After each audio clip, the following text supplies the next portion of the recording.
Welcome to Whispers and Footsteps, where every video invites you into a world of subtle clues, hidden motives, and cozy suspense. Here, you'll find original mystery narratives, thought-provoking discussions about detective fiction, and occasional deep dives into storytelling techniques. Subscribe for new mysteries, analysis of classic detective tales, and tips on crafting your own twists and red herrings. Don't forget to click the bell so you never miss a fresh clue. And before you go, let me know in the comments, where are you watching from? It's fascinating to see how mystery lovers connect from every corner of the globe. Hercule Poirot and the Smuggler's Letter, Chapter 1. An Unexpected Sojourn. Hercule Poirot leaned back in the carriage seat, his posture composed, despite the jolt of the late evening train rattling along the Cotswold line. Beside him, Captain Arthur Hastings sighed and glanced through the window, where misted lampposts slid past in indistinct glimmers. The rain had begun in earnest an hour ago, and the timetable now lay in tatters. Delayed, owing to signal failure. Poirot tapped a manicured finger against his knee, as if drumming a quiet melody only he discerned. "Mon cher Hastings," Poirot said softly, "there is a certain charm in adversity." He inclined his head towards the window. "Observe how the countryside, though shrouded in rain, retains its mystery. The world is never entirely mundane. Even a delay may lead to unexpected discoveries." Hastings offered a rueful smile. "I trust you, Poirot, but I confess I had hoped to reach London this evening. Yet here we are, stranded between stations and encased in fog." Poirot's eyes twinkled. "Precisely why one must remain open to possibility. Perhaps Providence intends us elsewhere tonight." He produced a small notebook, inscribed with his neat copper plate. Already there was a faint satisfaction in the unanticipated turn. "I recall your letter from Mrs. Eleanor Brand of the Silver Stag Inn, an invitation to stay should circumstances arise." Hastings brightened. "Ah, yes, I'd almost forgotten. She did mention that if travellers were delayed on the Cotswold line, the inn would shelter them. It seemed a polite courtesy, scarcely expecting we might need it." At the next station, lights glimmered through rain-streaked windows. The guard's announcement confirmed, "Next and final stop tonight, Winston Halt. All passengers for the Silver Stag Inn should disembark here." Poirot and Hastings gathered their modest luggage, stepped onto the platform, and found a solitary porter beneath a dripping canopy. "Good evening, sir," the porter murmured to Poirot in respectful tone. "Coach awaits to convey you to the Silver Stag, though the roads are rather slick." Poirot inclined his bow. "Merci bien. We are grateful." Hastings settled into the coach behind the driver, whose lantern cast a warm glow on the wet cobbles beyond. As they rolled into the night, the inn's warm lights appeared like a beacon ahead.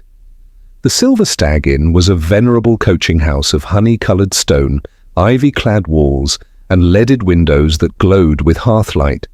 A wrought-iron sign swung in the wind, depicting a prancing stag in silver relief. Mrs. Eleanor Brand, the proprietor, awaited on the porch, umbrella held, shawl wrapped about her shoulders. Poirot and Hastings stepped down, welcomed by the crackle of firelight within. "Monsieur Poirot, Captain Hastings," she greeted with poise, though her eyes flickered with something, perhaps relief. "I feared no travellers would arrive this late, yet I am honoured you accepted my invitation. Pray come inside and warm yourselves." The inn's common room exuded snug comfort, low beams, patterned carpets, and a wide fireplace where logs smouldered. A butler, in sober livery, Mr. Everett, stood ready to take their wet coats. Poirot noted the faint fragrance of wood polish mingled with the earthy dampness of rain-soaked cloaks. As Poirot and Hastings settled near the hearth, Hastings remarked, "Thank you for your hospitality, Mrs. Brand. We were fortunate the train delay corresponded with your offer." Mrs. Brand inclined her head, seating herself with graceful reserve. "I am pleased to be of service. The Silver Stag has long sheltered wayfarers. Tonight's storm made the roads perilous. I feared travellers might seek refuge and perhaps intrigue, though I hope the latter is less welcome." She gave a courteous smile. Poirot allowed a moment's silence to pass, his eyes surveying the room. "Madame, may I inquire if there are other guests here this evening?" I detect faint voices beyond the corridor. She gestured towards an adjoining parlour. Indeed, a small circle has gathered for dinner earlier. Colonel Hamish Blythe, lately retired from service, Miss Rosamond Gale, a young actress touring locally, Mr. Philip Marlowe, an antiquarian studying regional curios, and our maid, Mabel Turner, who brings invaluable knowledge of local law. I trust you will meet them anon." Hastings leaned forward. "Colonel Blythe, I recall he financed a porcelain shipment to London. Did he mention that to you?" Mrs. Brand's eyes flickered ever so slightly. "He did indeed. He wished to sell certain Ming pieces for charity's sake. He assures me the transaction was arranged discreetly. One trusts the goods will arrive safely." Poirot's moustache twitched in subtle interest. "Discreet transactions sometimes bear complications, n'est-ce pas? Yet let us not assume ill before meeting these guests. Come, Hastings, shall we join?" They entered the parlour. Linen-sprigged wallpaper and upholstered chairs created an air of genteel calm. Around a small table stood 4 figures. Colonel Blythe, tall and direct, offered a curt nod. His uniform had been laid aside, though his bearing remained martial. Miss Rosamond Gale, slender, with expressive eyes, gave a theatrical curtsy. Mr. Philip Marlowe, bespectacled and scholarly, bowed and offered a faint smile. Mabel Turner, the maid, stood demurely by the door, her observant gaze steady as she greeted them. Poirot bowed slightly to each. "Colonel Blythe, Miss Gale, Mr. Marlowe, pleased to make your acquaintance. I am Hercule Poirot. This is Captain Hastings. We have taken refuge from the storm under Mrs. Brand's kind roof." Colonel Blythe's voice was measured. "A pleasure. I trust the journey was not unduly trying?" "Somewhat delayed, but the inn's hospitality more than compensates," Hastings replied. Poirot's gaze drifted over each face, noting small signs. Colonel Blythe's hands bore slight calluses, as though he had handled crates or packing. Miss Gale's gloves were of fine leather, yet showed a faint smudge of dust at the fingertips. Mr. Marlowe's boots bore a trace of mud, though he claimed to have arrived earlier and changed shoes. Mabel Turner's uniform was pristine, yet the hems of her skirt showed minute threads frayed, suggesting recent exertion. Conversation moved to light topics, the beauty of the Cotswold in summer, despite the rain, the inn's storied history as a coaching stop, and Mrs. Brand's reputed kindness to travellers. Poirot contributed with his customary charm. The English countryside possesses a poise, a quietude that soothes the spirit, yet even the gentlest wood may conceal secrets. He looked towards Miss Gale. "And you, mademoiselle, how find you the tour? Do the audiences receive your performances well?" Rosamond smiled, though her eyes held a flicker of fatigue. "The tour has its challenges, but I relish the variety of villages. Each offers fresh faces. Yet I confess I feared being stranded if weather turned against me." "Fortunate, then, that you've arrived at the Silver Stag," Poirot responded. "Sometimes a delay yields revelations one had not anticipated." As tea and light refreshment were served, Hastings whispered to Poirot. "You noted their small details, the dust on Miss Gale's gloves, Mr. Marlowe's muddy boots. Do you sense disquiet among them?" Poirot sipped his tea, eyes half closed in reflection. "Mon ami, it is too soon to say, yet each carries a story. The colonel's calluses, the actress's fatigue, the antiquarian's mud, these are fragments awaiting assembly. The storm outside is but a prelude. Inside, currents swirl unseen." Mrs. Brand returned briefly to reassure them that chambers had been prepared and dinner would resume at 8 tomorrow. "I trust you will find rest and comfort here. If ever you wish to explore the inn's archives or discuss local curiosities, Mr. Marlowe can guide you." Her tone was courteous, yet Poirot detected a slight tension as she glanced at Colonel Blythe. After settling into their rooms, simple yet cosy, with brass lamps and woolen rugs, Poirot and Hastings convened privately. Poirot placed a small lamp on the writing table, pen and paper ready. "Hastings," Poirot began, "tonight we rest. But observe, Mrs. Brand's hospitality seems genuine, yet her glance at Colonel Blythe suggested perhaps a shared knowledge. Colonel's involvement in the porcelain consignment may bear significance, given Miss Gale's dusty gloves and Mr. Marlowe's muddied boots. Even Mabel Turner's frayed skirt suggests unusual activity, perhaps assisting behind scenes. We must be attentive. Questions arise. Why is Colonel Blythe here? Solely for hospitality? Or tracking something? What compelled Miss Gale to arrive in inclement weather? Why did Mr. Marlowe's boots bear fresh mud? And what local law does Mabel guard? Hastings rubbed his chin. We have ample intrigue for a quiet night's rest.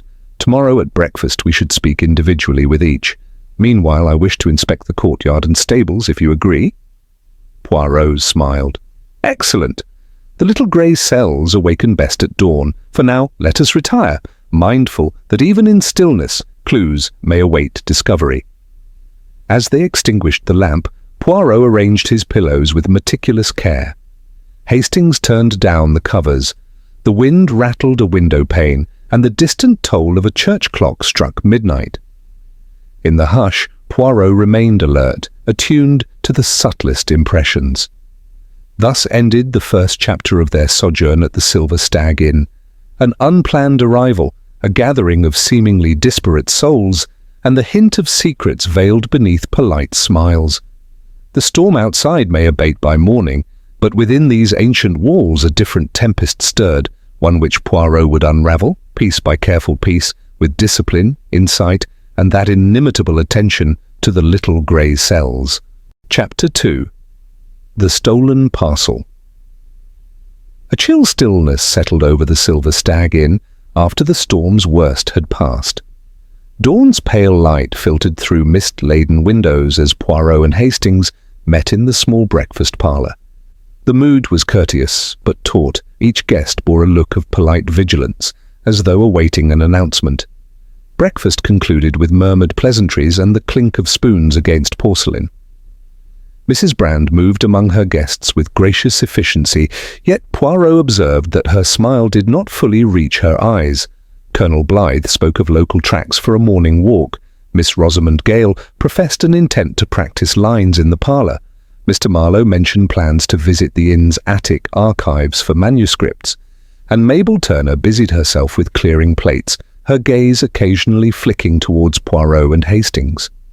All seemed routine, yet an undercurrent of unease lingered. "That parcel of porcelain," Hastings whispered to Poirot as they left the breakfast table. Colonel Blythe seemed anxious to reassure Mrs. Brand it would arrive safely. "Do you suspect trouble already afoot?" Poirot nodded, tapping a fingertip against his moustache. "Mon ami, the slightest tremor in a man's manner can herald deeper disturbances. Let us remain vigilant. Yet we must appear unconcerned, lest suspicion unduly alarm the household." Their morning passed uneventfully, until late afternoon when a sudden knock echoed through the common room. The inn's hour for tea had drawn near, and guests assembled once more. Mrs. Brand answered the door, to find Porter Everett standing with a courier's crate, damp from outdoor transit. "Delivery for Colonel Blythe," Everett announced, lifting the crate onto a side table. The colonel, arriving promptly, inspected the parcel. "Thank you. I trust all is in order." Yet when he unfastened the clasps and opened the lid, his face fell. The crate's interior padding lay disrupted, and the parcel of Ming porcelain, an ensemble of delicate vases and bowls, was gone. Only shredded straw and an upturned cushion of velvet remained. A tense silence followed. Colonel Blythe's jaw tightened. Miss Gale peered over his shoulder with concerned eyes. Mr. Marlowe advanced to inspect the crate's interior, and Mabel Turner hovered at the doorway, pale. Mrs. Brand stepped forward. "Surely there must be a mistake," the courier affirmed. "Safe delivery to the inn door." Poirot rose quietly and approached. He examined the crate with calm precision. The lock clasp showed faint scratch marks as though forced. The crate's underside bore traces of fresh hay and minute fragments of straw clinging to the wood, and a small scrap of dark fabric caught between the slats. He turned to Colonel Blythe. "Mon Colonel, did you receive any communication regarding a change in delivery arrangements? Perhaps an instruction to reposition the crate or to transfer it to another location?" Blythe frowned. The dealer sent it directly by coach, to be forwarded here. I awaited its arrival for tomorrow's dispatch to London. Poirot's gaze flicked to the scrap of fabric. He gently lifted it with a handkerchief. "This cloth, do you recognize it? Perhaps from stable bedding or from another source about the inn?" Blythe glanced uneasy.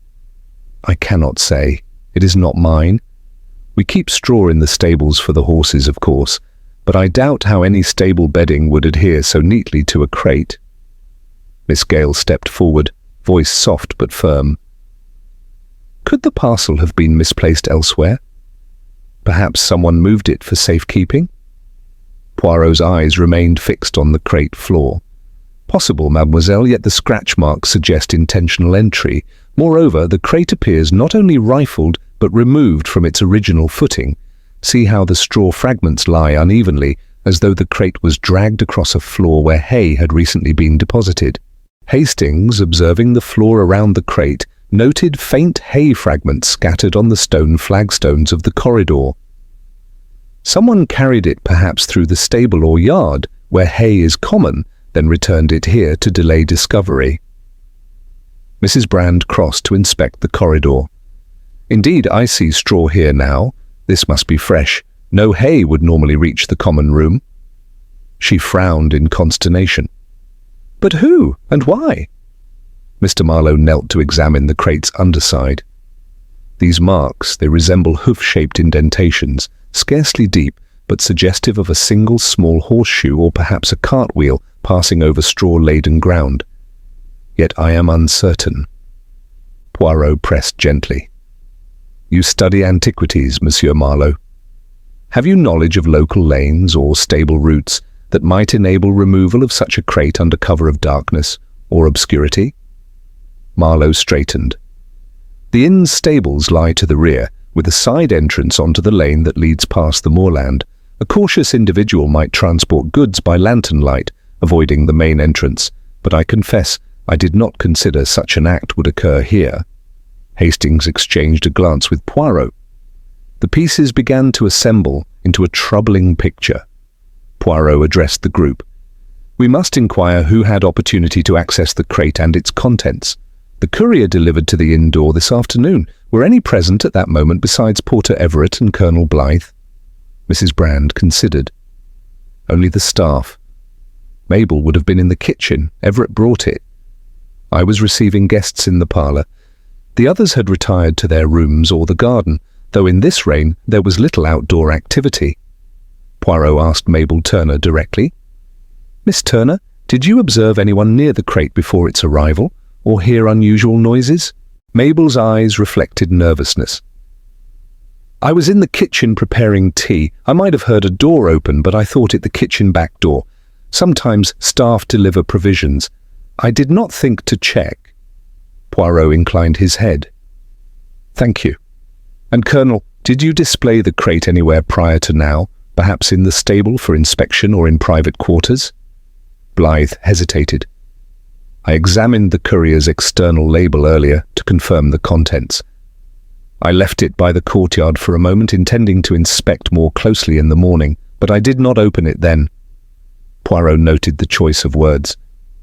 "Left it by the courtyard. The courtyard's floor is swept daily, yet I see straw fragments here inside. This suggests the crate was moved through or left near stable doors where hay is present. Possibly someone observed your intention to inspect and seized the opportunity." Miss Gale interjected. "Colonel, did you mention this shipment to anyone outside?" "A local acquaintance, perhaps?" Blythe's gaze wavered. "I discussed it with Mr. Marlowe briefly, seeking advice on valuation, and with Mrs. Brand when arranging accommodation for the crate. Beyond that, none?" Poirot's moustache twitched. "How interesting that Mr. Marlowe's boots bear mud, as though he had recently traversed yard or lane. Yet he insisted he arrived earlier and changed footwear thereafter. Do you confirm that, Monsieur Marlowe? Marlowe's expression tightened. Yes. I returned from a morning walk across the moor, my boots muddy, then changed for comfort. I did not leave my replacement boots near any hay or crate, Poirot observed. Yet straw fragments here imply someone moved the crate through the stable area. Mademoiselle Gale, may I ask about your gloves? They bear a faint dusting. Might that correspond to handling packaging or assisting someone? Rosamond glanced at her gloves, then at Poirot. I fetched a book from the library earlier, dust settled from shelves. I cannot think it relates to the crate.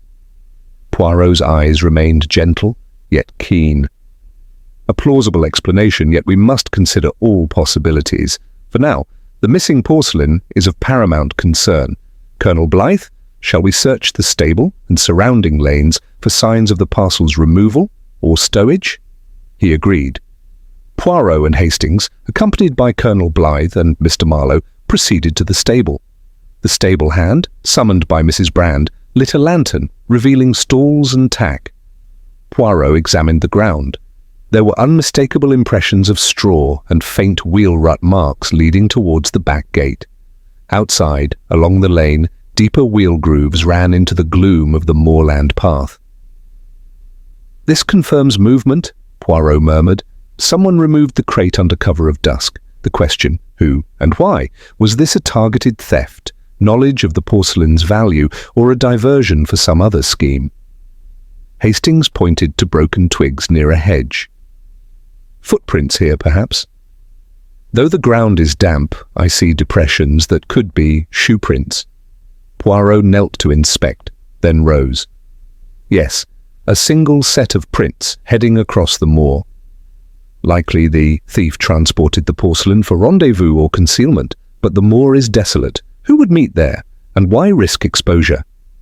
They returned indoors with scant clues beyond the tracks. Mrs. Brand received them anxiously. Have you found any trace of the parcel? Poirot shook his head. Only evidence of its removal. We must consider that the culprit is among us, or someone known to this inn. The question? Did the thief act alone, or with complicity? He allowed a moment's pause. Tonight, the inn remains closed to outsiders. I suggest each guest remains within sight or company. We shall observe behavior closely. Mrs. Brand agreed, and Hastings assisted in establishing a discreet watch, staff to note comings and goings, windows to be monitored, and doors secured. The inn, once a haven for travellers, now felt suffused with tension. Each guest retired to their rooms with polite smiles yet inward caution. Later, in the lamplit tranquility of Poirot's sitting room, he and Hastings reviewed the day's impressions. Poirot arranged small items on the table, a scrap of fabric, a tuft of straw, notes on boot impressions. Mon ami, Poirot mused, this theft is too precisely executed to be random. The thief knew the crate's arrival and contents. Who possessed that knowledge? Colonel Blythe mentioned only you and Mr. Marlowe, and Mrs. Brand. Mademoiselle Gale's involvement seems less likely, yet her gloves bear dust, perhaps incidental. Mr. Marlowe's boots, muddy, possible link to the route. Mrs. Brand's glance earlier suggested she was privy to the shipment. Even Mabel Turner could assist, though her station seems unlikely motive, but one cannot dismiss even the least suspect when motive may be hidden. Hastings frowned. Could this theft tie to something deeper, perhaps Colonel Blythe's past, or an external accomplice meeting on the moor? Poirot tapped his forehead. The moor tracks suggest the thief ventured into isolation, but perhaps the moor conceals an old cottage or abandoned shepherd's hut used for concealment. Tomorrow we shall inspect further. Though caution is needed, the thief may watch for pursuit. He paused, then added, Observe, Hastings. Every detail matters. The scrap of fabric may match a garment in this house. The straw may reveal route taken. The broken twigs may hint at hurry or burden. We must await further movements, then act. Hastings nodded, impressed by Poirot's serenity amid intrigue. I shall rest now, though sleep may be elusive. But rest you must, for the little grey cells require vigour, Poirot replied, extinguishing the lamp with deliberate care. Tomorrow, The truth shall emerge from these shadows, piece by careful piece. Thus ended the second chapter at the Silver Stag Inn. The theft of the Ming porcelain parcel had upset the calm, and subtle clues, straw fragments, fabric scrap, muddy tracks, hinted at a calculated crime. In the hush of the inn, suspicion stirred among guests who only yesterday were strangers. Poirot's keen mind stood ready to unravel the tangled threads, confident that, however well the thief masked intentions, the little grey cells would discern the pattern at the heart of the mystery. Chapter 3. A Body in the Stable. Dawn broke with a fragile light over the Silver Stag Inn, the sky washed in pale grey and rose. The storm had passed, leaving the air crisp and the inn's surroundings glistening with dew. Yet an undercurrent of tension, born of the afternoon's theft, lingered among those within its walls.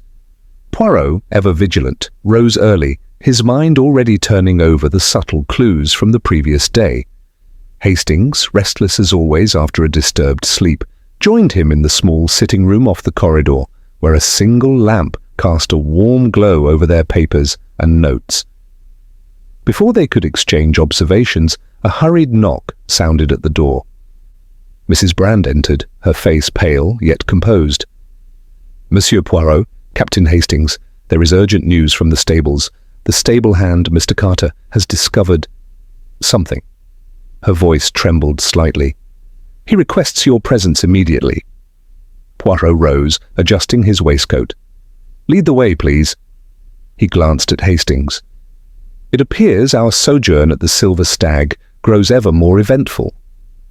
They followed Mrs. Brand through the quiet corridors, past the breakfast parlour where staff prepared morning meal, and out into the yard. The stable lane was slick with dew, and the early light cast long shadows among the tack and carts.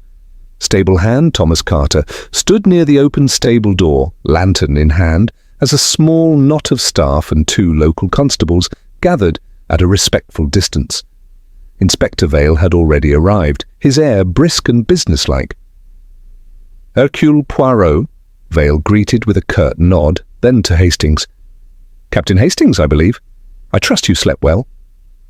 His tone was polite, yet edged with urgency. "I would appreciate your assistance in examining the scene. Colonel Blythe is dead." A hush fell. Poirot inclined his head to the inspector. "Truly distressing. May we see where the body lies?" Carter stepped aside, revealing the interior of the stable. There, on straw-strewn earth, lay Colonel Hamish Blythe, face pale in the lantern light, his uniform replaced by stable breeches and a simple shirt. A heavy harness bridle, its metal fittings gleaming dully, lay atop him, its straps tangled as though it had fallen from a height. The colonel's eyes were closed, and his posture was unnatural. Hastings gasped softly. Mrs. Brand covered her mouth. "Oh dear, this is dreadful." Poirot crouched beside the body, gloved hands careful not to disturb potential evidence. He noted first the positioning. The harness bridle lay across Blythe's chest, but the angle and weight distribution seemed inconsistent with a simple accidental fall. Hastings knelt nearby, concerned. Inspector Vale watched Poirot's every movement. Poirot gently turned the colonel's head to inspect the neck and temples. He observed slight bruising behind the ears, small but significant. He inhaled delicately, noting a faint, unexpected scent of jasmine on the colonel's collar, incongruous amid stable odours of hay and horseflesh. He glanced at the pocket of Blythe's breeches. One hand lay half-clenched over the straw, the other revealed a folded item. Poirot carefully extracted it, a ticket stub for a river steamer, dated nearly a week earlier. He examined the stub by lantern light, then passed it discreetly to Hastings. Hastings frowned. "A river steamer ticket? Colonel Blythe made no mention of such a journey, did he?" Poirot shook his head. "None that we know. This stub suggests he carried it with intention, yet its date precedes our arrival. It may have been planted, or perhaps he possessed it genuinely, but chose not to mention it. We shall see." He returned to examining the harness. "Observe, Hastings, The bridle's fittings bear fresh scratches, as though handled hastily, and the straps show a smear of something dark, soil or perhaps a trace of oil. The stable floor here is damp, but the smear's texture seems different from ordinary stable grime. Inspector Vale knelt to inspect. "So you think this was staged? That Colonel Blythe was not accidentally crushed beneath the harness?" Poirot rose, brushing imaginary dust from his jacket. "I think we must entertain all possibilities. The deadly blow may have preceded the placement of the bridle. The bruising behind the ears suggests a blow delivered at close quarters. Then the harness was laid atop to suggest an accident, an animal-related mishap. Yet no horse was present. The harness was suspended on a peg above, easily within reach of someone wishing to disguise foul play." Vale considered. "Who discovered the body?" Stable hand Carter stepped forward. "I came early to feed the horses. I opened the door and saw him lying thus. I fetched Inspector Vale at once." Poirot addressed Carter kindly. "Did you hear or see anything last night? Any unusual noises, footsteps, voices near the stables?" Carter hesitated. "I heard a faint scuffle late in the evening, around midnight, I think. At first, I thought it was a horse unsettled, but then it was silent. In the morning, I found this." He gestured towards the body. Poirot nodded. "Thank you. And was the stable door securely fastened when you arrived? Any sign it had been opened, or the latch manipulated?" Carter shook his head. "It was ajar, as I often leave it early for ventilation, but last night I thought I had locked it. I cannot be certain, I'm afraid." Poirot made a mental note.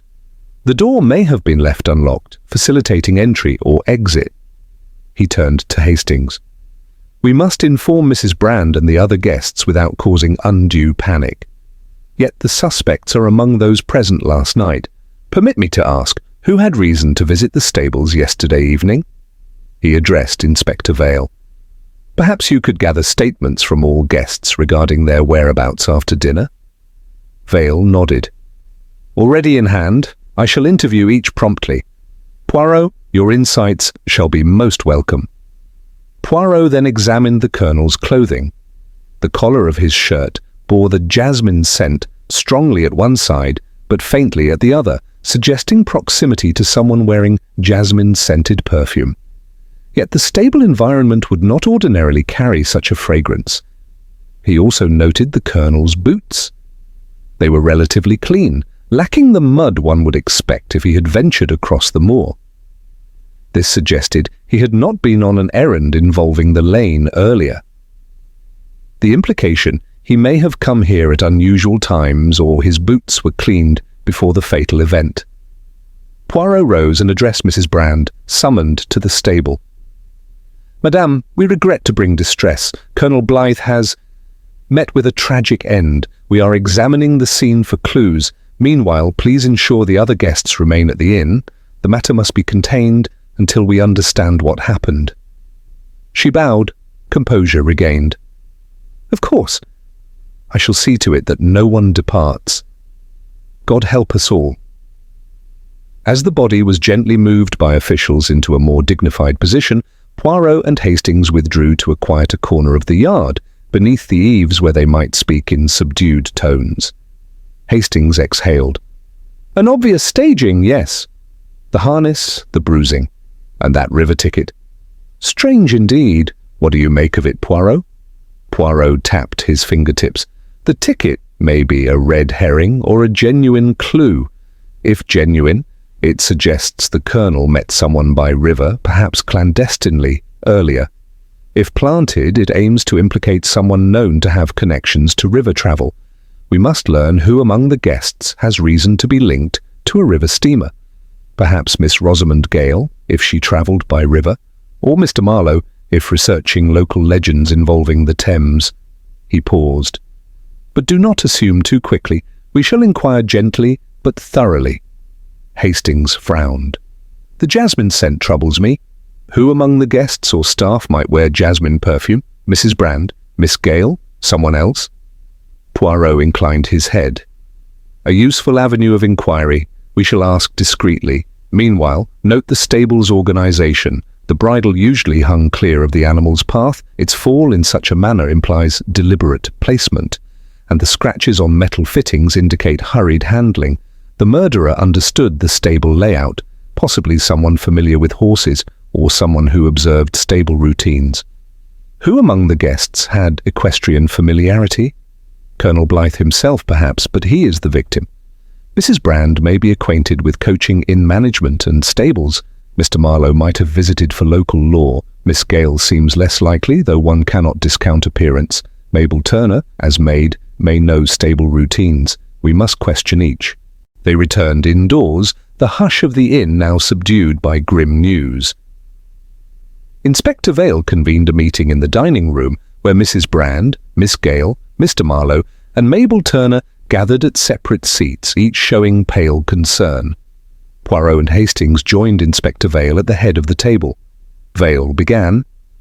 "Last night, Colonel Blythe died in the stable under circumstances that suggest foul play. I shall ask each of you to state your whereabouts after dinner and last time you saw Colonel Blythe." One by one, statements emerged. Miss Rosamond Gale. She insisted she retired to her room after tea to rehearse lines, heard no unusual noise, and saw no one until morning, when told of the tragedy. She denied recent river travel, yet mentioned rehearsal near an open window facing the yard. Mr. Philip Marlowe. He claimed to have spent the evening in the attic archives, examining old manuscripts by lamplight. He noted the storm prevented comfortable reading in the parlour, and that he returned to his room around 10. He said he did not encounter Colonel Blythe after breakfast. Mabel Turner. The maid said she finished duties in dining room after dinner, then assisted in closing shutters against the storm. She heard indistinct footsteps near the stable door later, but assumed it was a horse unsettled by thunder. Mrs. Eleanor Brand. She attended to kitchen issues and retired early to supervise staff. She last saw Colonel Blythe in the common room after tea, where he spoke briefly of awaiting the porcelain crate. She professed no knowledge of his intentions regarding the stable. Poirot listened intently, noting small hesitations. Miss Gale's glance towards the yard-facing window, Mr. Marlowe's quick mention of attic dust, which might explain his muddy boots, Mabel's uncertainty about hearing footsteps, Mrs. Brand's careful emphasis on supervising staff. Hastings whispered observations to Poirot. "Everyone appears anxious, but none confesses seeing Colonel last near the stable. The staging must have occurred when he visited the stable alone." Poirot nodded. Yes. The murderer awaited a moment when Colonel Blythe could be lured or ambushed in the stable. We must discover his reason for being there. Did he go to inspect something, perhaps linked to the stolen porcelain? Or was he summoned by someone under false pretense? Inspector Vale interjected. "I shall examine the stable more thoroughly for fingerprints or residues, though forensic methods here are limited." Poirot. "Perhaps you and Hastings could search the moor track for further signs and question staff about any messages sent to Colonel Blythe." Poirot agreed. "Indeed, I shall also examine Colonel's personal effects for clues, his notebook, letters, and that river ticket." He turned to Hastings. "Let us begin with the Colonel's room. Perhaps he left a note or appointment hinting at why he visited the stable late." As Hastings and Poirot departed to the Colonel's quarters, the other guests exchanged anxious glances. The inn, once a refuge, now felt haunted by suspicion and grief. All knew that by nightfall hidden truths would surface, for Poirot's little grey cells would not rest until the manner and motive of Colonel Blythe's fate were revealed. Chapter 4. Clues in the Common Room. The day following Colonel Blythe's tragic death dawned with a lingering tension at the Silver Stag Inn. The early morning light, pale and hesitant, seemed ill-suited to dispel the shadow cast by last night's events. Poirot and Hastings had spent the morning in the late Colonel's quarters, examining personal effects for any indication of why he had gone to the stable so late. Now, as a low-slung afternoon mist rolled over the Cotswold Hills, the inn's occupants gathered once more in the common room under circumstances more ominous than hospitality. Findings in the Colonel's room. Poirot and Hastings reconvened in the sitting room off the corridor, to compare notes. Hastings placed on the small table the items retrieved from Colonel Blythe's desk: a neatly folded letter addressed in a delicate hand, a half-written journal entry, and the river steamer ticket stub Poirot had already noted. Poirot smoothed the letter open. Its envelope bore no stamp, but a penciled initial, E.B., in the Colonel's handwriting. Inside was a brief note: "Meet me at the stable after supper. Urgent. I have news concerning our arrangement. Do not bring anyone else." The signature was ambiguous, merely a no surname. The half-written journal entry mentioned only an appointment to settle matters of importance, and a reference to the consignment. Poirot's eyes narrowed. The Colonel had been lured to the stable by a clandestine message. The arrangement almost certainly pertained to the stolen Ming porcelain. Perhaps he sought to recover it or negotiate terms. But who was A, and why insist on secrecy? Hastings frowned. This suggests premeditation. Someone intentionally summoned him to the stable. We must learn whose handwriting or initial A corresponds among the guests or staff. Poirot tucked the letter into his waistcoat pocket. Indeed, we shall keep this discreet until the proper moment. For now, we proceed to gather all in one place, for the atmosphere here demands clarity. The common room will serve as our salon of inquiries. An approaching storm and failing lights. By late afternoon, dark clouds gathered again on the horizon. A distant rumble warned of another storm. The inn's generator, a small apparatus in the basement, was known to be temperamental during heavy weather. Mrs. Brand moved about with purposeful composure, preparing tea for the guests, though a flicker of anxiety passed in her eyes when she glanced toward the windows. One by one, the remaining guests assembled in the common room. Miss Rosamond Gale, still bearing the fatigue of her touring engagements, arrived clutching her gloves and a small portfolio of scripts. Her expression was guarded, as if uncertain what to expect. Mr. Philip Marlowe, the antiquarian, entered with deliberate calm, though his boots showed fresh traces of mud. Strange given the morning's investigation and the heavy dew. He removed his outer coat, draping it over a chair, and smoothed his sleeves.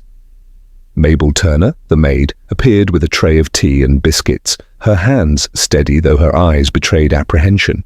She lingered to set out refreshments, then faded to the background, ears attentive.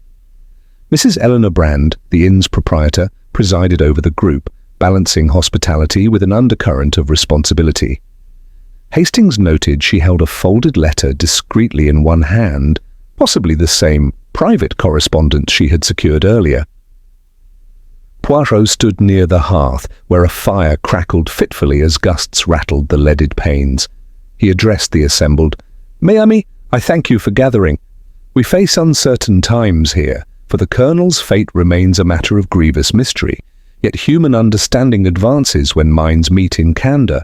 I ask that each present share observations since morning, and permit us to explore certain details that have emerged. Power outage and candlelight." As Poirot spoke, thunder rumbled overhead and a sudden flicker plunged the gas lamps. The common room fell into dusky half-light. Mrs. Brand hurried to the switch, but the generator groaned and died. The storm had knocked out power. Hastings rustled, fetching candles from a sideboard. Mabel lit them, and soon the room glowed in wavering flame, casting dancing shadows on oak beams and patterned wallpaper. Poirot allowed the silence to linger. The darkness, while inconvenient, suits our purpose. We rely not on electric glare, but on the light of observation. Let us proceed. Questioning and subtle reactions. Poirot first addressed Miss Gale. "Mademoiselle, you informed us you retired early last night to rehearse, yet Colonel Blythe's letter bore after supper, which likely corresponds to evening. Did you see him after dinner?" He paused, observing her expression in candlelight. Rosamond's lips tightened. "I saw the Colonel in the common room after tea, as did Mrs. Brand. He mentioned awaiting the arrival of the porcelain crate. I then withdrew to my room. I did not encounter him later." She glanced at her gloves. A faint dusting at the fingertips remained, though she noted Poirot's stare. My gloves bear theatre dust from earlier in the day. I have not ventured into dusty areas since. Poirot inclined his head. Understood. Yet the letter's instruction to meet in the stable suggests the Colonel ventured there after tea. Did you hear footsteps or voices from the stable corridor? He fixed his gaze on Mabel. Mabel hesitated. I was in the kitchen until late.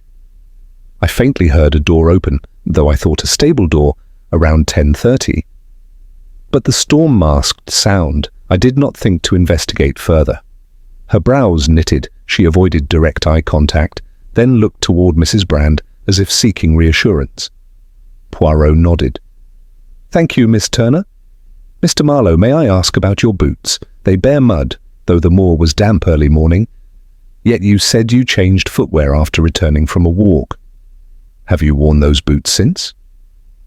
He watched Mr. Marlowe's reaction. Marlowe smoothed his jacket.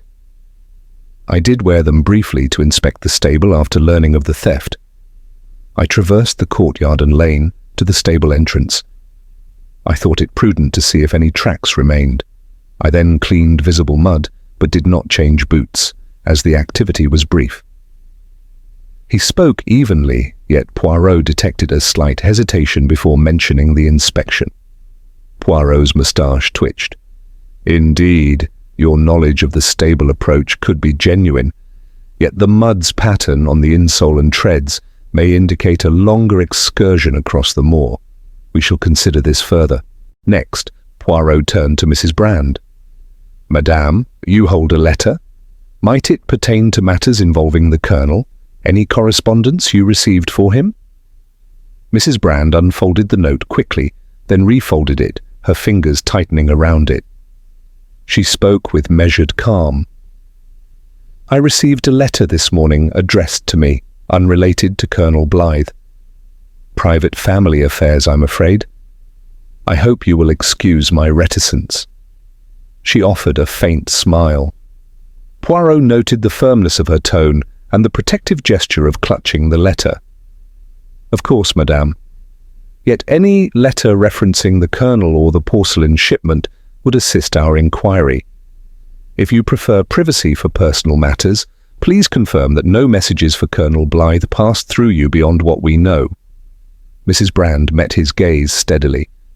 None beyond ordinary hospitality arrangements. I would have mentioned anything extraordinary. Poirot inclined his head, making a mental note that her insistence might conceal involvement or knowledge. Finally, Poirot addressed the group collectively. I present a curious item, this river steamer ticket stub found on the Colonel. He carried it deliberately. Who among you has connection to river travel or knowledge of steamer schedules? He watched each face in turn. Rosamond appeared startled. I have not travelled by river recently. My performances bring me here by coach and rail. Her voice was firm, yet her glance flickered toward the window overlooking the courtyard. Marlowe shrugged. I once took a steamer along the Thames for research, but not recently. The ticket's date is before our arrival, but does not correspond to my known journeys. Mabel blinked. I cannot say I know of steamers. I only serve here. Mrs. Brand restrained a reaction, smoothing her shawl.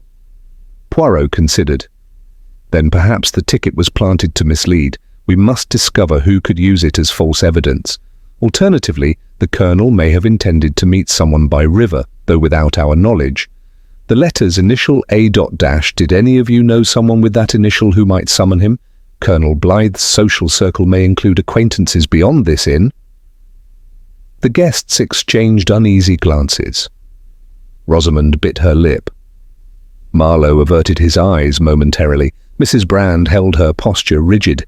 Mabel's expression was anxious, yet inscrutable. Further observations. As candles flickered, Poirot's keen gaze swept the room. He noticed a faint smudge of straw on the corner of Miss Gale's glove box, left on a side table, though she insisted she had not touched straw. He observed the sheen of moisture on Mr. Marlowe's boots despite his account of brief inspection. He detected a subtle jasmine aroma lingering near Mrs. Brand when she moved to pour tea, though she had not worn perfume earlier in the day, and he noted Mabel's skirt hem showed a thread, caught as though recently brushing against rough timbers, perhaps in the stable or cellar. Finally, Poirot spoke. "Mes amis, many small details demand our reflection. I suggest we each record our movements in writing tonight. Times, locations, persons encountered. Such diaries will clarify alibis and may reveal inconsistencies. I shall provide paper and pencil. Let us reconvene tomorrow morning to review these personal notes." He paused, then added, "Meanwhile, the inn remains closed to outsiders. No one departs or enters without notice. The stolen porcelain is yet missing, and the Colonel's death unresolved. We must proceed with calm determination. The little grey cells require patience. Clues may seem trivial, but will, in unity, reveal the truth." With that, the guests accepted small notepads Poirot distributed. Mrs. Brand collected them discreetly, promising to return them. The group dispersed, Miss Gale to her room, Mr. Marlowe to his papers, Mabel to her duties, Mrs. Brand to her private correspondence. Hawkins' staff kept watch on the entrances, and Hastings remained by Poirot's side, ready to assist further inquiries. Chapter 5. Footprints on the Moors. A brittle dawn light filtered through the leaded windows of the Silver Stag Inn, casting a pale glow upon the corridors still heavy with unease. Poirot awoke early, as was his custom, and perused the notes and the guests' diaries that he had collected the previous evening. Hastings joined him shortly, cup of tea in hand, and together they reviewed the discrepancies in the written accounts. Yet Poirot's expression remained inscrutable. Some entries aligned neatly, others hinted at hesitations or omissions, but none provided definitive proof. He set aside the diaries with a quiet sigh. "Mon ami," Poirot said, "the written words often conceal as much as they reveal, but now is the time to inspect the physical evidence anew. The stable staging and the missing porcelain suggest the perpetrator may have used the moorland as a rendezvous or hiding place. Let us venture to the rear entrance and follow the footprints." Hastings nodded. "Indeed, the tracks we noted near the stable door led on to the moor. We should examine them before they vanish in dew or disturbed ground. Shall we inform Inspector Vale of our intention?" Poirot shook his head gently. "Better to proceed discreetly. If the suspect knows we search the moor, they may remove traces. You and I shall go, escorted by the stable hand if needed, but without alarming the others prematurely. Mrs. Brand's staff can be instructed to keep watch while we are absent." By 7:30, Poirot and Hastings stood in the cool morning air outside the stables.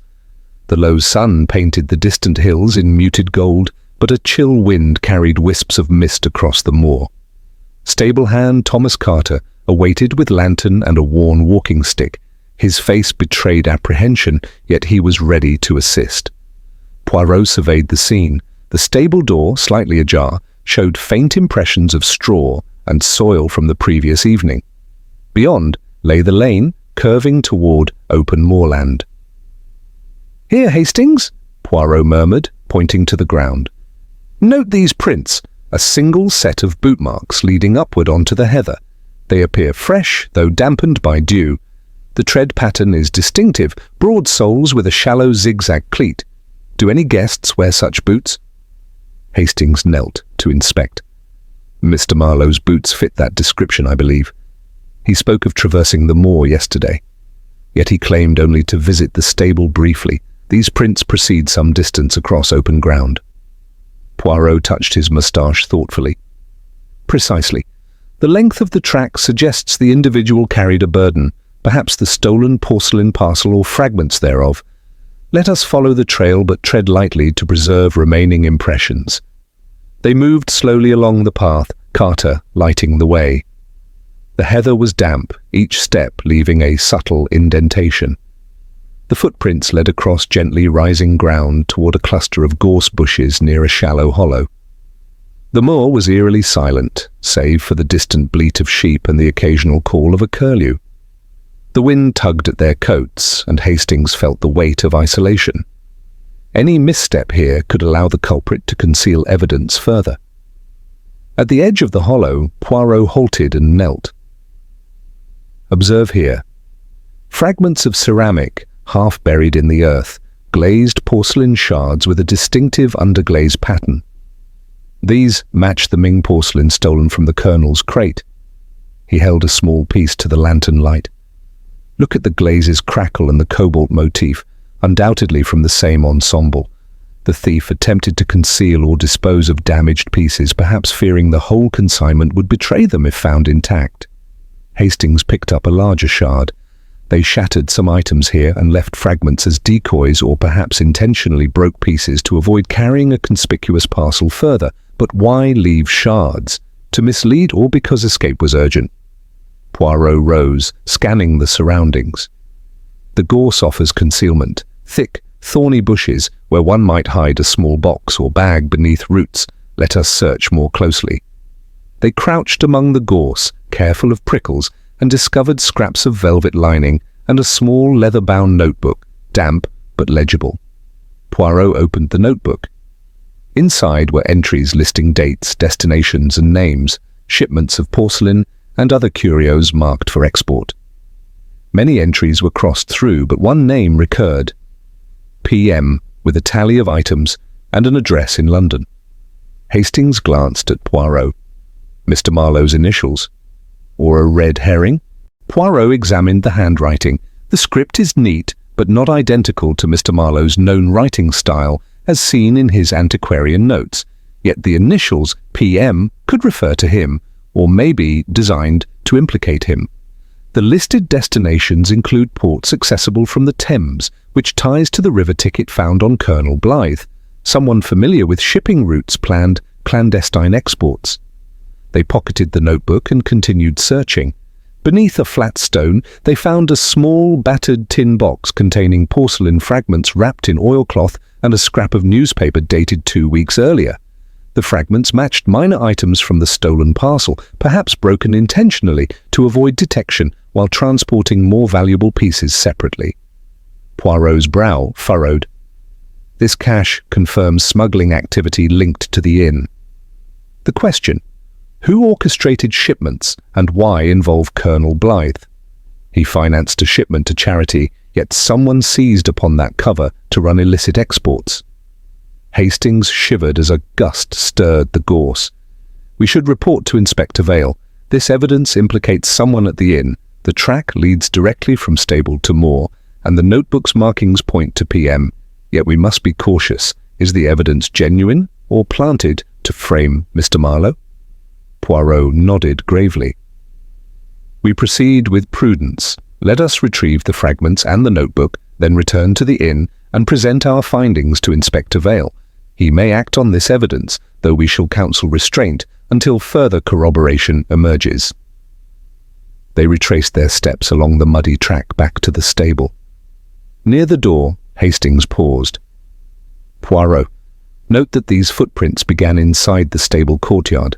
The thief must have known the stable's layout and used it as the starting point. Among the guests who had such knowledge, the stable hand, of course, but he seemed honest.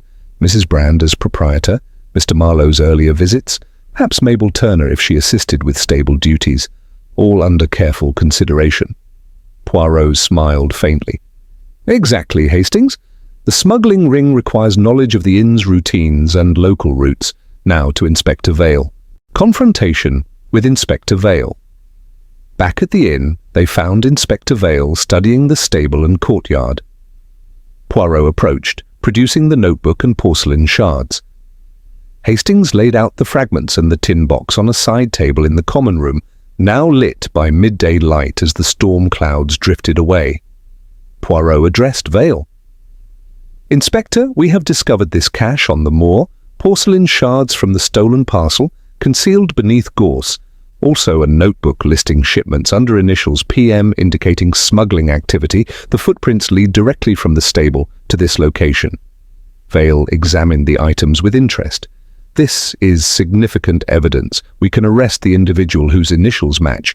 Mr. Philip Marlowe must be questioned and detained. The ledger entries you recovered here establish intent and involvement in illicit export. Poirot raised a gloved hand. Patience, Inspector. Appearances may mislead. The initials could be planted to frame Mr. Marlowe. The handwriting does not precisely match his personal notes. Moreover, multiple persons at the inn knew of the porcelain's arrival and the stable's layout. We require confirmation, fingerprints, handwriting comparison, perhaps witness statements of Mr. Marlowe's movements at relevant times. Vale's brow furrowed. In principle, yes, yet the evidence is compelling. His boots match the footprints. His initials match the ledger. It seems too convenient, but you advise caution? Poirot inclined his head. We must guard against a clever deception. If we arrest prematurely, the true culprit may escape or destroy further evidence. Better to question Mr. Marlowe in depth, observe his reactions and seek corroboration. Did he have means to carry out nightly journeys? Did anyone see him cross the moor at the relevant hour? And is the handwriting truly his? I suggest we detain him for questioning, but avoid formal arrest until we confirm these details. Vale considered, then nodded. Very well. I shall invite Mr. Marlowe to join us here for further examination. Meanwhile, secure these items in evidence. He placed shards and notebook in an evidence envelope. Hastings and Poirot arranged seats in the common room. Soon Mr. Marlowe arrived, pale but composed. Questioning Mr. Philip Marlowe, Vale began. Mr. Marlowe, we have found evidence suggesting involvement in smuggling porcelain, a notebook listing shipments under initials PM, and footprints matching your boots leading from the stable to the moor. How do you explain this? Marlowe's eyes widened. I am astonished. The notebook is not mine, though the initials coincide. I have records of my antiquarian research, but nothing of shipment lists. And I did traverse the stable to inspect after the Colonel's death, as you know, but I have not crossed the moor with contraband. Poirot leaned forward. Monsieur Marlowe, please provide your diary entry for last night's movements. When did you leave your room? Where did you go? And did anyone see you? We shall compare with footprints timing and any witnesses. Marlowe produced his diary. He noted retiring to his room after 8, then being awakened by thunder, rising to fetch water, moving to the corridor, and briefly glancing from a window toward the stable upon hearing a creak. He insisted he did not venture outside after that. Hastings interjected, Yet footprints indicate someone crossed the moor at about 10:30. Did you perhaps go out without recording it for some reason? Marlowe shook his head firmly. Number I remained indoors. I swear I did not engage in smuggling. Perhaps someone used my boots or placed evidence to implicate me. Poirot watched him closely. The colour in his cheeks, the steadiness of voice. We shall verify your alibi, ask the staff if they saw you at that hour, and inspect your boots for distinctive wear patterns. The handwriting in the notebook must be compared with samples of your script. Until then, we withhold formal charges. Inspector Vale, though reluctant, agreed. We will proceed as Monsieur Poirot suggests. For now, you are not formally under arrest, but must remain on the premises until cleared. Any attempt to leave will be considered admission of guilt. Marlowe bowed. Understood. I welcome any examination that exonerates me. Chapter 6. Interviews by Lantern Light. The evening at the Silver Stag Inn bore a weight of suspense more palpable than any storm-driven darkness. A chill wind rattled the shutters, and the faint glow of candles struggled to dispel the shadows in the common room. Poirot convened Hastings beside a small table strewn with papers, handwriting samples, diary extracts, and the recovered notebook from the moor. Inspector Vale had agreed to a further series of inquiries before any formal charges, allowing Poirot to question each guest in turn. The hour was late, but Poirot's little grey cells required no comfort of daylight. Mon ami, Poirot murmured as they prepared. The hour of truth approaches. We shall question in private one by one to observe unguarded reactions. Let us begin with Mrs. Brand, the proprietor, whose composure masks deeper currents. Hastings nodded. Very well. Where shall we speak with her? Poirot indicated the small sitting room off the corridor. There, by lamplight. The intimacy of that space may prompt candour or hesitation. You accompany me as witness. I shall lead the dialogue. Interview with Mrs. Eleanor Brand. They found Mrs. Brand seated at a writing desk, candles casting a warm pool of light on a folding letter she held. Her posture was erect, expression polite but reserved. Poirot gestured to a chair. "Madame, thank you for agreeing to speak further. I trust you have rested since this morning's inquiries?" She inclined her head. "Sleep was fitful, but I remain at your service, Monsieur Poirot." Poirot produced the letter with Colonel Blythe's penciled EB envelope from earlier. He placed it gently before her. "May I revisit this?" The note summoned the Colonel to the stable. "Meet me at the stable after supper. Urgent. I have news concerning our arrangement." The signature was A. "Do you recognize the handwriting or know who might correspond under that initial?" Mrs. Brand's fingers tightened around the letter's edge. She inhaled softly. "I have no acquaintance with anyone signing A. I did not intercept correspondence for Colonel Blythe, save standard messages regarding his lodging and the porcelain shipment. I regret I cannot identify A." Her voice remained steady, though a flicker passed in her eyes.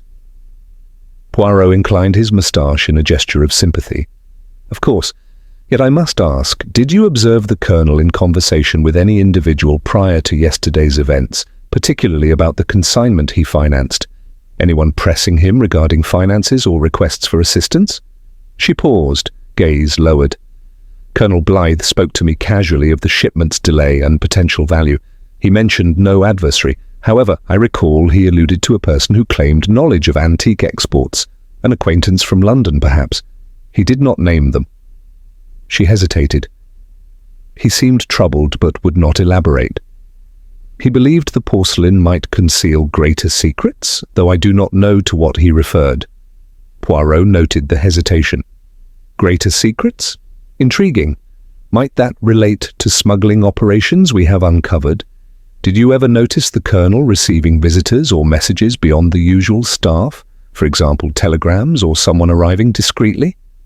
Mrs. Brand hesitated again, then replied, "He did receive a telegram late yesterday afternoon. I delivered it to him unopened." He glanced at it, then folded it and placed it upon his desk, but I do not know its contents. He did not mention its origin when I saw him next. She paused, eyes meeting Poirot's. "I can show you the telegram if it remains among his papers." Poirot brightened. "Yes, that may be vital. May I examine it?" She retrieved an envelope from a drawer and handed it over. Poirot read the sender's mark, an initial A in a precise hand, matching the note's signature. He concealed his reaction, tucking the telegram into his notebook. "Merci, madame. This confirms someone signing A. We shall consider this further. Meanwhile, one final question. You mentioned the Colonel believed the porcelain might conceal secrets. Did he share such speculation with you directly?" Mrs. Brand's gaze flickered. "He spoke vaguely of a hidden ledger or cipher within the porcelain case, something he teased as a scholarly curiosity. He spoke half-jokingly, but I sensed seriousness. He planned to examine the crate's interior more closely once it arrived. He feared someone else also sought that knowledge." She exhaled. "I confess now, I wondered if he sought knowledge that should remain buried." Her shoulders tensed. But I did not interfere. Poirot bowed gently. "Thank you, madame. Your candour assists our understanding. We shall next speak with Miss Gale." Interview with Miss Rosamond Gale. In the lamplit parlour, Rosamond Gale awaited. She sat on a cushioned settee, scripts laid aside on a small table. Her gloves lay next to her, fingertips bearing a faint smudge of straw-like particles. Poirot and Hastings entered, and Poirot seated himself opposite, Hastings at his side. "Mademoiselle Gale," Poirot began, voice warm, "I appreciate your patience. I wish to clarify your movements and associations. You mentioned rehearsing lines after dinner, yet there remains the matter of the Colonel's note to meet in the stable. Did you observe him departing? Any sound from the stable corridor when you rehearsed near the window?" Rosamond's expression tightened. I rehearsed by lamplight near the window overlooking the courtyard. I did hear a door open late, but assumed it was staff attending stables. I did not see Colonel Blythe leave. I was absorbed in my lines.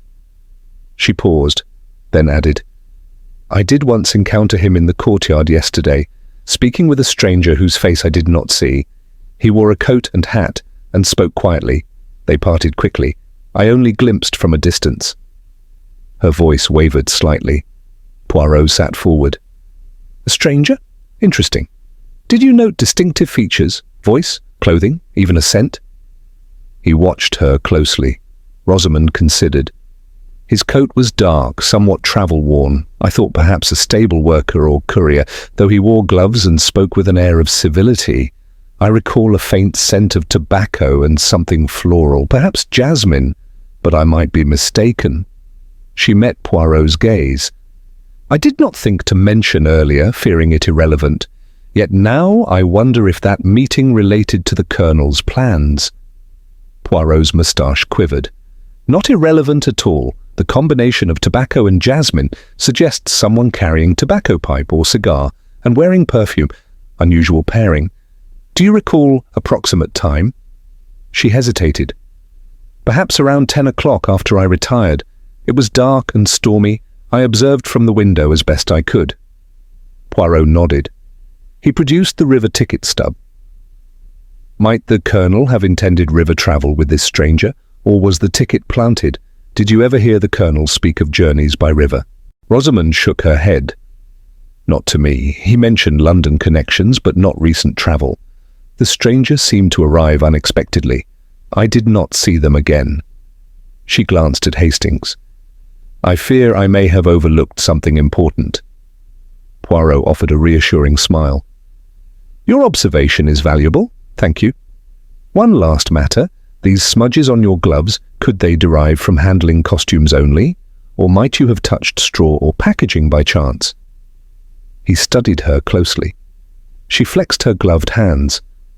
I admit I took a prop from a neighbour's cottage earlier, some stage dust on the script.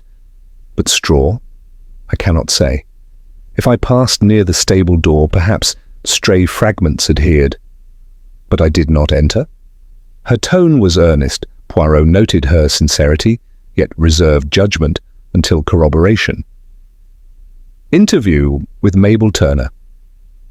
Mabel Turner, the maid, waited in the dim corridor. Poirot and Hastings led her to a small corner by candlelight. Her demeanour was modest. She clasped her hands, eyes downcast.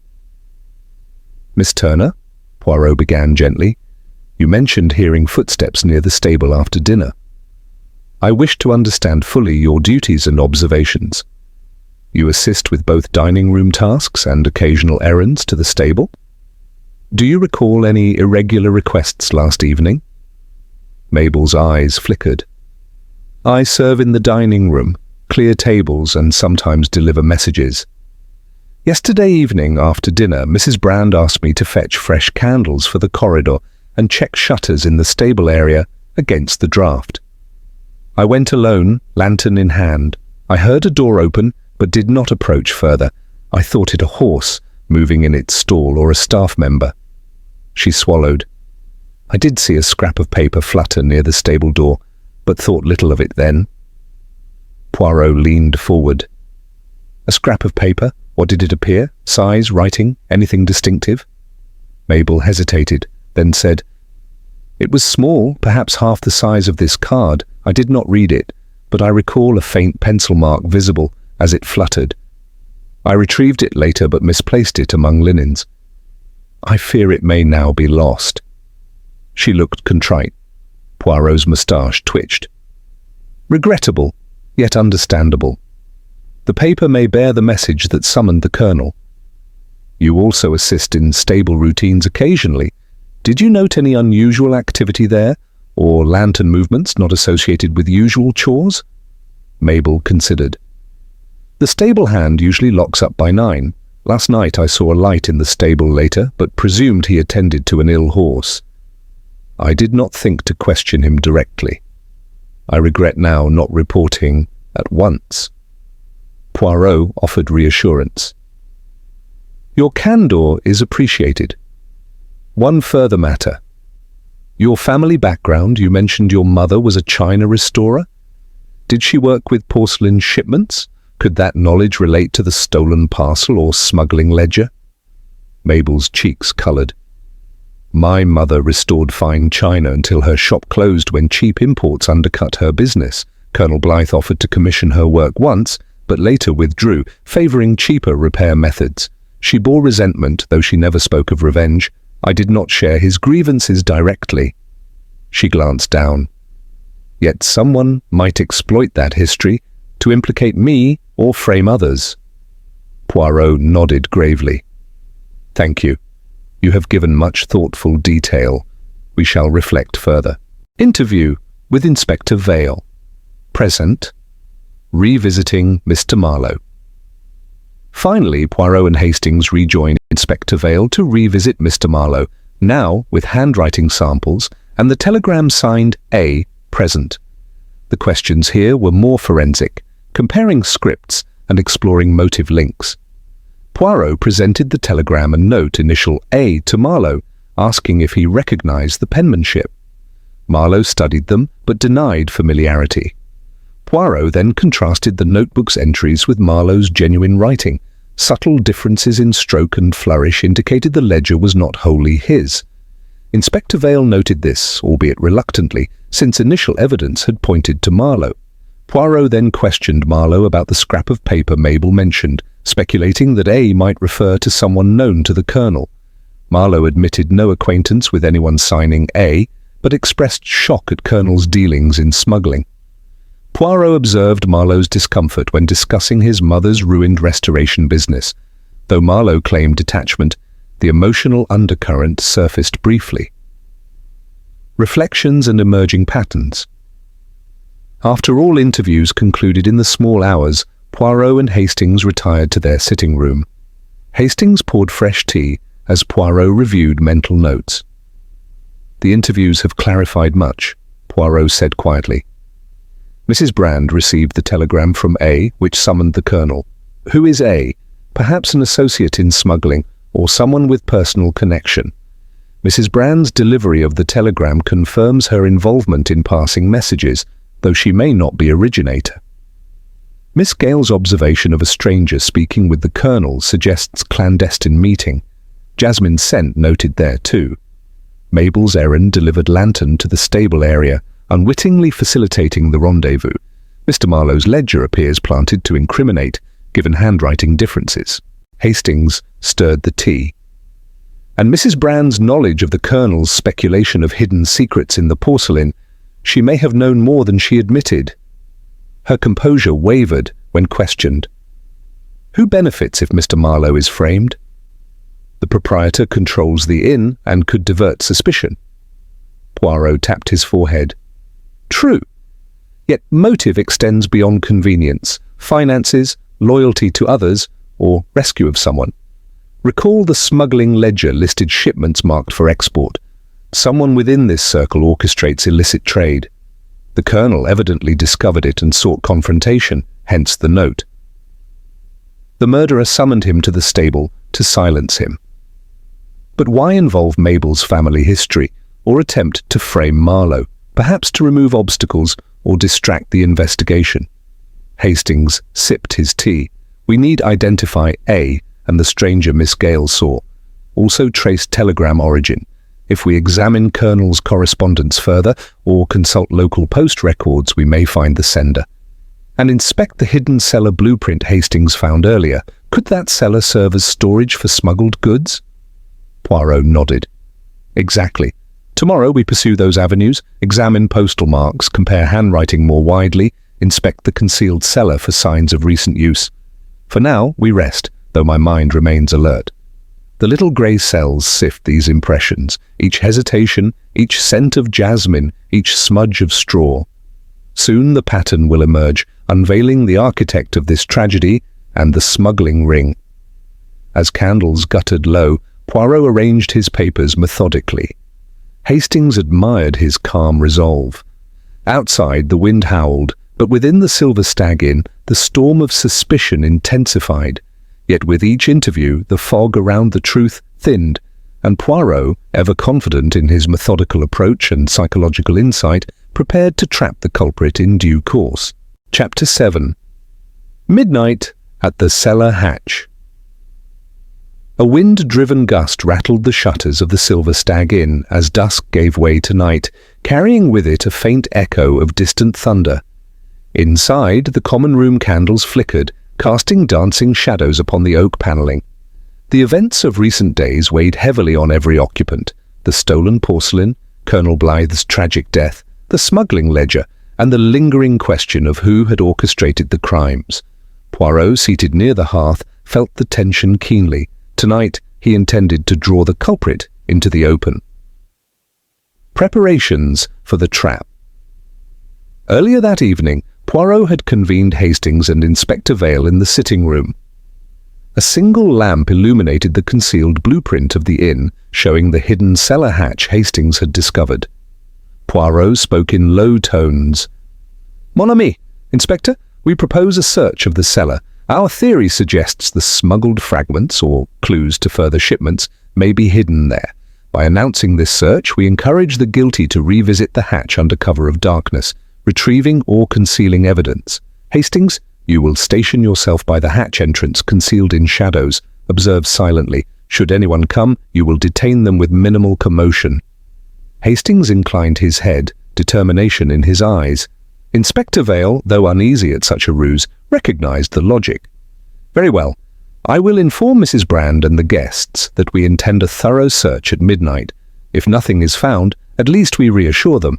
If someone intervenes, we shall catch them in flagrante." Poirot's moustache twitched in approval. "Exactly. Madame Brand, I trust you will cooperate by expressing that further concealment here is unwise, and that any person with information should come forward. Yet we avoid revealing suspicion openly to preserve the element of surprise." Mrs. Brand, summoned privately, agreed with a measured nod, though her expression remained inscrutable. Poirot noted the faint perfume of jasmine lingering about her, a detail he committed to memory. The hour approaches. Later, the guests were informed that a search of all accessible spaces, including the hidden cellar, would take place at midnight. The announcement was framed as a necessary precaution to recover any remaining stolen items or documents, and to reassure everyone that the inn remained secure. Each guest reacted with polite acquiescence, though unease was evident in their eyes. Miss Rosamond Gale offered to assist by escorting Hastings through corridors, while Mr. Philip Marlowe expressed relief at the chance to clear his name if nothing incriminating were found. Mabel Turner, though apprehensive, was prepared to assist in lighting lanterns. Mrs. Brand moved among them with calm civility, yet Poirot observed her hands tremble slightly as she arranged candles along the corridor. As the clock edged towards midnight, Poirot and Hastings made their final arrangements. Hastings concealed himself behind a stack of crates near the cellar hatch in the pantry, ready to spring into action. Poirot remained above, accompanying Inspector Vale and Mrs. Brand to ensure that the guests were occupied until the appointed hour. Search begins. At 11:50, the group assembled in the pantry area. Lanterns were lit, their glow reflecting on copper kettles and polished surfaces. Poirot addressed them quietly. "My friends, we proceed to examine the cellar hatch. I ask that no one linger here afterwards. If you hear any noise, do not investigate alone. We undertake this to ensure all evidence is found. Please remain together until the hatch is opened, then retire to your rooms or common areas once the search is complete." Miss Gale glanced at Mrs. Brand. Mr. Marlowe checked the lantern's flame. Mabel took note of each face. Inspector Vale lifted the latch on the cellar hatch, and with Poirot's encouragement, prized it open. A faint draught rose from below, carrying a damp, earthy scent. One by one, Poirot and Vale peered into the dim descent of wooden stairs. Poirot paused, inhaling the air. "The cellar must be inspected thoroughly, yet we remain alert. If someone attempts to intervene unseen, we shall be ready." He signaled Mrs. Brand to reassure the others in the adjacent hallway, while Hastings crouched unseen in the pantry alcove, eyes straining to detect movement by the hatch entrance. Silence and suspense. The cellar search commenced methodically. Poirot, bearing a lantern, led Inspector Vale down the stairs. They swept the lantern's beam over stone walls and dusty crates. Footsteps echoed in the narrow space. Occasional dripping from overhead beams underscored the silence. Poirot ran a gloved fingertip along a crate's edge, observing no recent disturbances. Vale lifted lids and scanned corners. Nothing obvious emerged. Above, in the corridor, Mrs. Brand and the guests waited, exchanging nervous glances. Suddenly a distant creak echoed, perhaps the inn settling, perhaps footsteps on an upper landing. Poirot paused, lantern raised, and signalled Vale to remain cautious. Together they continued, descending deeper, uncovering nothing beyond old storage and unused barrels. Meanwhile, Hastings lingered behind the hatch in the pantry.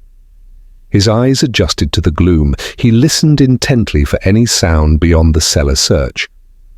Time passed slowly, each second laden with potential revelation. The faint ticking of a distant clock in the inn sounded louder in the hush. The intruder emerges. At midnight, Poirot and Vale concluded the cellar search, finding nothing evidently illicit. Poirot suspected the culprit would move now, believing the opportunity had passed. He gave a discreet nod to Hastings, the signal that the ruse was complete and attention would soon return to normal. As they ascended the stairs, Poirot called softly, "All clear below. We see nothing hidden." The hatch was closed momentarily to let the group believe the search concluded, and candles were adjusted. Guests murmured relief. Mr. Marlowe stepped forward to thank Poirot. Yet Poirot held up a hand. "One moment, please. Leave this space to me for a short while." He indicated to Vale and guests to move to the lounge. Unseen by them, Hastings remained poised, ready. Moments later, a faint scraping sound reached his ears, wood against metal, as though a hatch was being reopened from below. Hastings stiffened. Someone was returning to the cellar. Silently, he drew a length of cord from his pocket, advice from Poirot had prepared him, and edged closer to the hatch. Above, Poirot and Vale sat in the lounge, feigning casual discussion of the inn's history. Mrs. Brand lingered nearby, offering tea, eyes darting occasionally toward the pantry door. Suddenly, Hastings grasped the leg of the hatch, soft click of the latch being lifted. A cloaked figure emerged, hood drawn low. In their hands was a battered parcel, wrapped in oilcloth, faint remnants of straw and clay on its surface. Hastings rose swiftly, seizing the intruder's arm. "Stop! You're not permitted to remove anything further." The figure gasped and staggered. Hastings flicked on a small lantern he carried. Illumined by its glow was Mrs. Eleanor Brand, her face pale, eyes wide with shock, and something more, a mixture of resolve and fear. Confrontation and silence. Hastings held Mrs. Brand's arm gently but firmly. Mrs. Brand attempted to speak, voice tremulous. "Hastings, I can explain." He turned her toward the pantry's light and called Poirot quietly.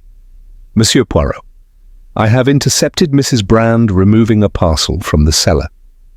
Poirot and Inspector Vale hurried to the doorway, guests trailing behind, drawn by the disturbance. Poirot's expression remained composed yet intense as he approached.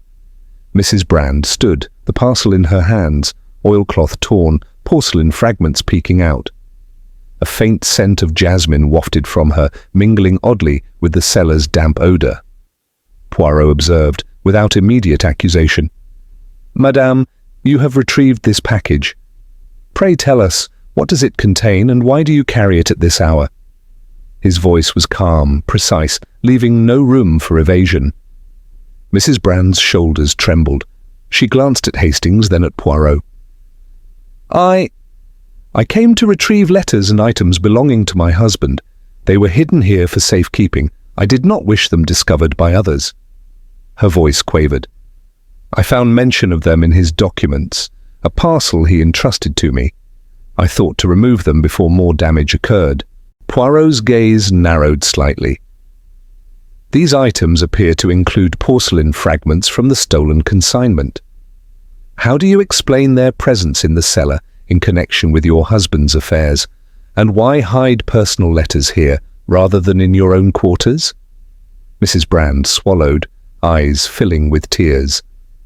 My husband is imprisoned abroad. I hope to raise funds or negotiate his release through sale of valuables. I confess, I concealed some porcelain fragments here, intending to dispatch them later. But when Colonel Blythe discovered hints of smuggling, I feared exposure. I meant to move them before further inquiry. Poirot nodded, not yet revealing his full conclusions. Your admission explains presence of these fragments. Yet we must consider the gravity. Concealment of stolen goods, involvement in smuggling, and your knowledge of Colonel Blythe's fate. You summoned him to the cellar under pretense, did you not, leading to his death? He paused, letting implications hang. Mrs. Brand's face paled further. She stammered, I did summon him. He threatened to expose my operations. I intended only to persuade him to remain silent, to find another way, but I did not strike him, I did not kill him. Someone else.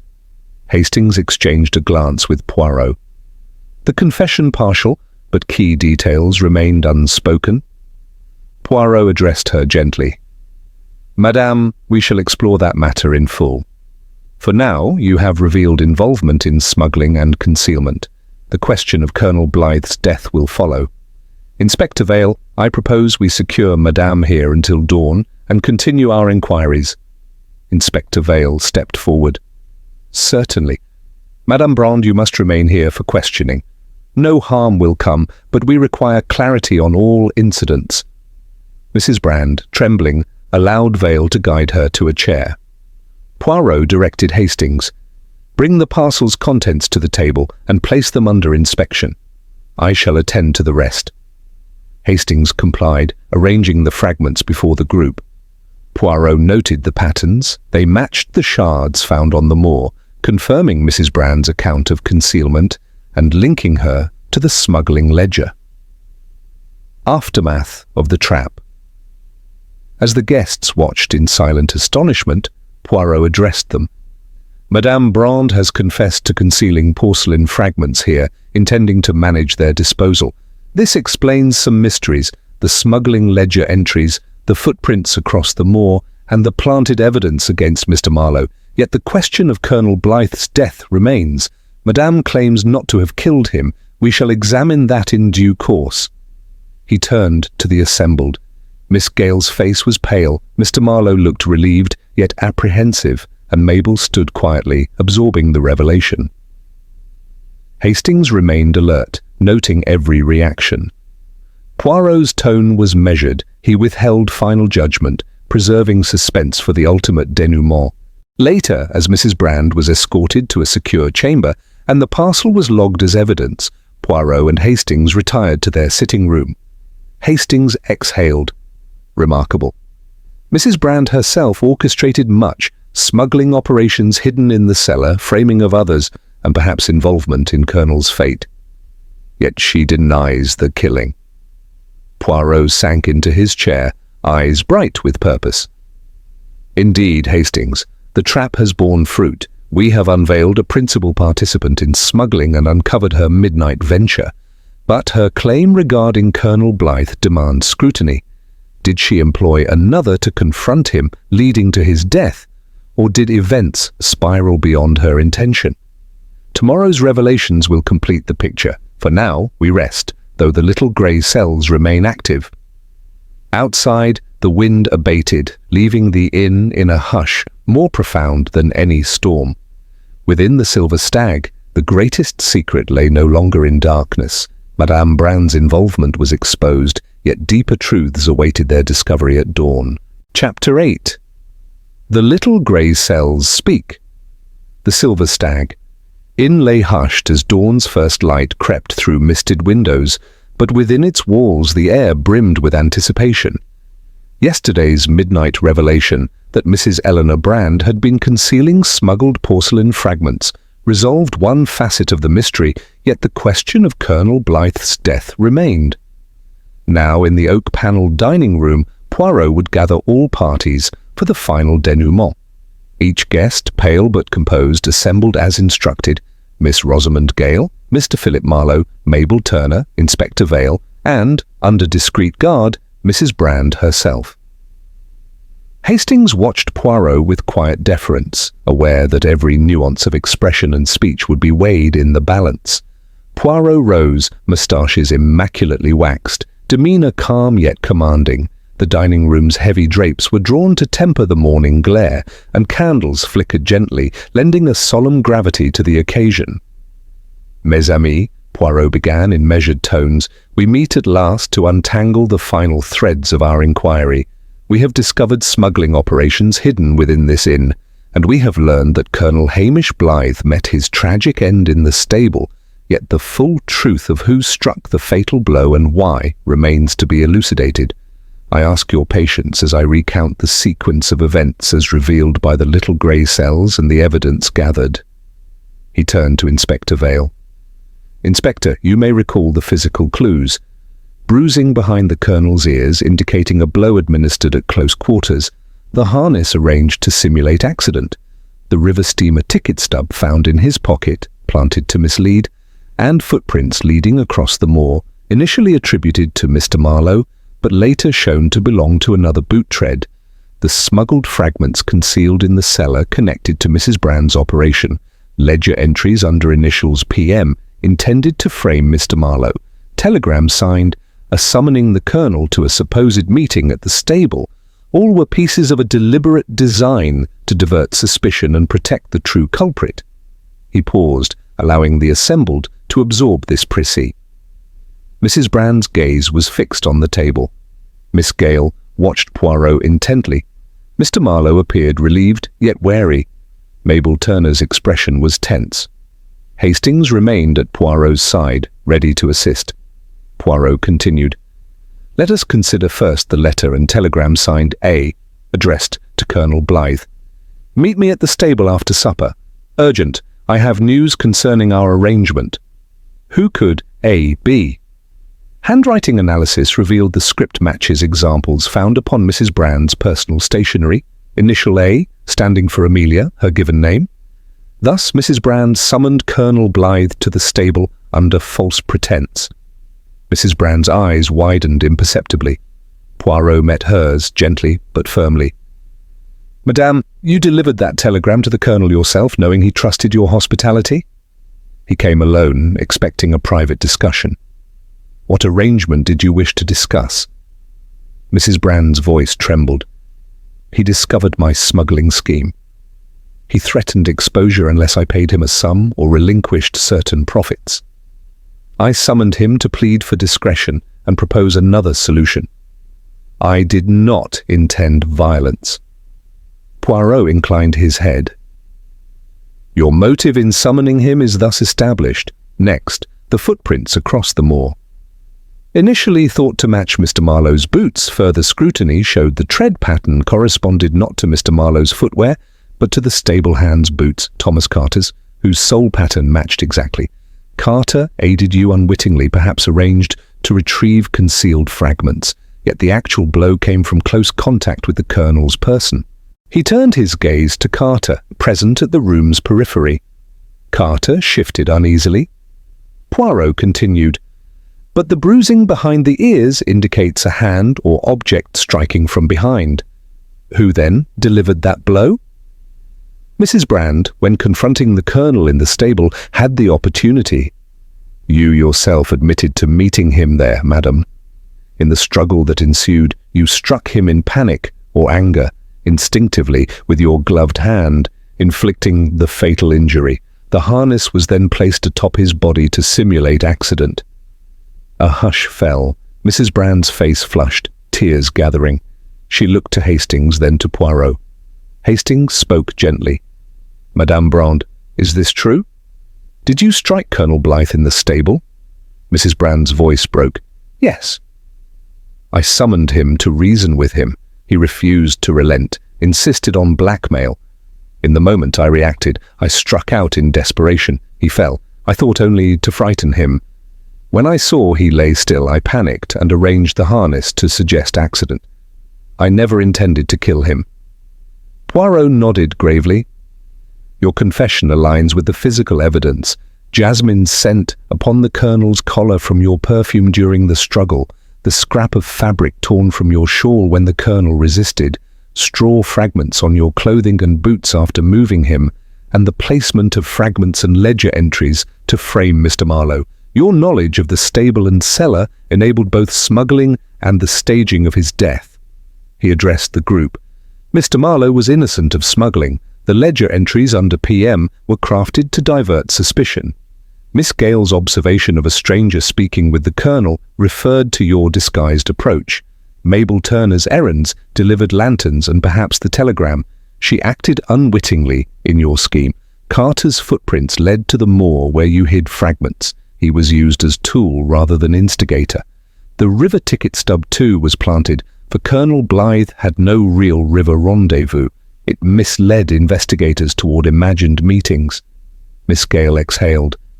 "I had no idea. I only saw a dark figure. I thought it might be a courier or stable worker." Mabel Turner whispered. "I delivered candles as asked, unaware of the message's content." Inspector Vale stepped forward. "Madame Brand, your cooperation in confessing smuggling and now this admission of manslaughter will be recorded. A tragic outcome of desperate measures." Poirot raised a hand. "Though the law must take its course, let us reflect.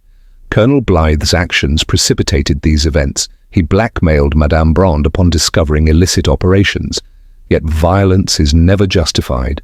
Our task here has been to reveal truth hidden beneath artifice. The little grey cells have spoken." He turned back to Mrs. Brand with sympathy.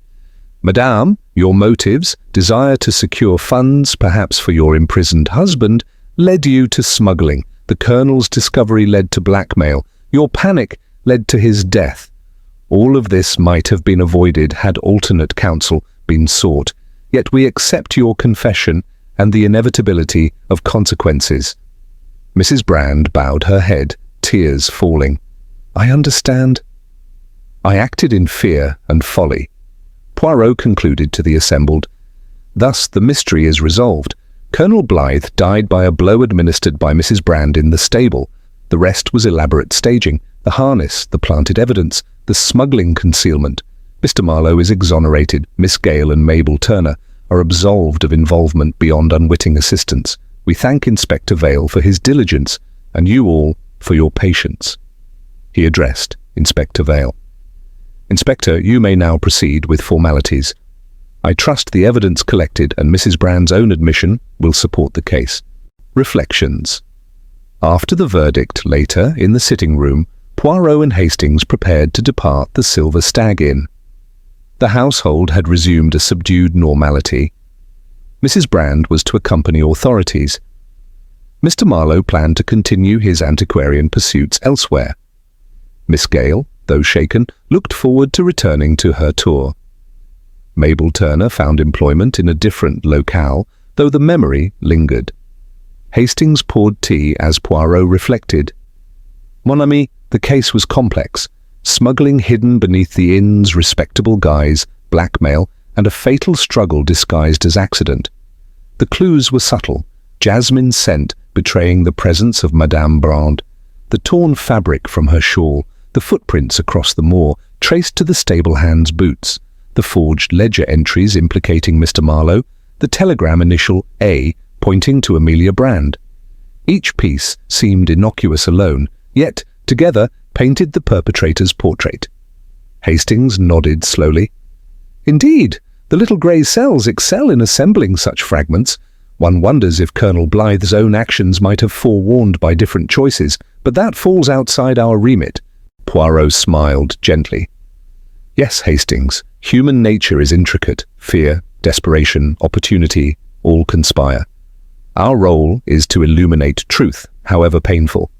The Silver Stag's peace returns, though stained by tragedy. Yet justice, tempered by understanding, prevails." They gathered their belongings. As they passed through the common room, Poirot paused by the hearth, eyes on the fading embers. He inhaled the faint scent of wood smoke, recalling the scent of jasmine that marked the fatal night. Then, with a final glance at the inn's quiet interior, he turned to Hastings. "Let us depart, Hastings. Our work here is done. The dawn is brightening, and new journeys await. But remember, in every mystery, it is the little grey cells, guided by empathy and observation, that bring light to darkness." Hastings followed him out into the crisp morning air, the Silver Stag Inn receding behind them. The moor beyond lay calm, its footprints now erased by dew and daylight. Yet in Poirot's mind, the echoes of the case remained vivid, a testament to his methodical approach, psychological insight, and unwavering pursuit of justice.